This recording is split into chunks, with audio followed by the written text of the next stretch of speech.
ನಿಮ್ಮ ಹೆಸರಣ್ಣ? ಮಾಯಸ ಅಂತ. ಸುಮಾರು ಎಷ್ಟು ವರ್ಷದಿಂದ ಉದಯರಂಗಲ್ಲಿ ಇದ್ದೀರಣ್ಣ? 14-15 ವರ್ಷ. 14 ವರ್ಷದಿಂದ. ಯಾವ್ದೆಲ್ಲ ರೂಟ್ಸ್ ಮಾಡಿದ್ದೀರಣ್ಣ ನೀವು? ಬೆಟ್ಟ, ಶಾಗ್ಯ. ಓಕೆ.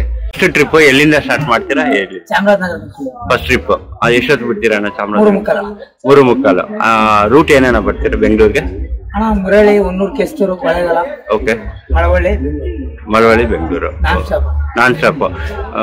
ಮಂಡ್ಯ, ಮದ್ದೂರೆಲ್ಲ ಬೈಪಾಸ್ ಬರ್ತೀರಣ್ಣ? ಎಲ್ಲ ಬೈಪಾಸ್. ಎಲ್ಲ ಬೈಪಾಸ್. ಮಳವಳ್ಳಿ ಬಿಟ್ರೆ ಏನೇನು ಬೆಂಗಳೂರೇನೆ. ಓಕೆ ಅಣ್ಣ, ಟಿಕೆಟ್ ರೇಟ್ ಎಷ್ಟಣ್ಣ ಬರುತ್ತೆ ಇದು? ಚಾಮರಾಜನಗರದಿಂದ ಇಲ್ಲಿ 180. ಕೊಳ್ಳೇಗಾಲಿಂದ 140. ಮಳವಳ್ಳಿಯಿಂದ 100 ರೂಪಾಯಿ. ಫಸ್ಟ್ ಟ್ರಿಪ್ ಎಷ್ಟೊತ್ತಿಗೆ ಬಿಡ್ತೀರ?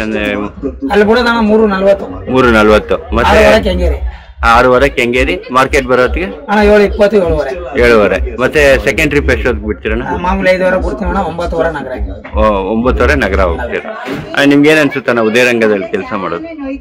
ನಮ್ಗೆ ಆಗ್ಲಿಂದ ಅಭ್ಯಾಸ ಆಗ್ಬಿಡೋಣ. ಒಳ್ಳೆ ಡೇಟ್, ಆರಾಮ, ಒಳ್ಳೆ ಟೈಮಿಂಗ್. ಟೈಮ್ ಅಂದ್ರೆ ಟೈಮ್. ಏನ್ ಟೈಮ್ ಹೇಳ್ತೀನಿ ಆ ಟೈಮ್ಗಿಂತ 5 ನಿಮಿಷ ಜಲ್ದಿ ಹೋಯ್ತು ಹೊರತು ಲೇಟ್ ಆಗೋಣ. ಜನ ಆಮೇಲೆ ಕಾಯ್ತಾರ. ಹೌದು, ಅದೇ ತರ ಕಾಯ್ತಾರೆ ಬಸ್. ಉದಯರಂಗ ಅಂದ್ರೆ ತುಂಬಾ ಪ್ರೀತಿ ಜನಕ್ಕೆ. ನಾವು ಆಲ್ರೆಡಿ ಬೆಟ್ಟ ಗಾಡಿ ಮಾಡಿದೀವಿ. ಫಸ್ಟ್ ಗಾಡಿ ತುಂಬಾ ಒಳ್ಳೆ ರೆಸ್ಪಾನ್ಸ್ ಬಂತು. ಅಂದ್ರೆ ನಮಗ್ ಗೊತ್ತಿರೋ ಮಟ್ಟಿಗೆ ಉದಯರಂಗ ಬಿಟ್ರ ನಂಬರ್ 1 ಕಂಪನಿ ಎಲ್ಲದ್ರಲ್ಲೂ ಸರಿ. 10 ರೂಪಾಯಿ ಇಲ್ಲ ಅಂದ್ರೆ ಆಯ್ತು ಹೋಗೋಣ. ತುಂಬಾ ಥ್ಯಾಂಕ್ಸ್ ಅಣ್ಣ, ನಿಮ್ ಜೊತೆಲಿ ಮಾತಾಡಿ ತುಂಬಾ ಖುಷಿ ಆಯ್ತಣ್ಣ. ಥ್ಯಾಂಕ್ಸ್ ಅಣ್ಣ. ಸುಮಾರು ಎಷ್ಟು ವರ್ಷದಿಂದ ವರ್ಕ್ ಮಾಡ್ತಾ ಇದ್ರಣ್ಣ ಉದಯರಂಗಲ್ಲಿ? 4 ವರ್ಷ. ಓಕೆ, ತುಂಬಾ ಥ್ಯಾಂಕ್ಸ್ ಅಣ್ಣ ಮಾಹಿತಿ.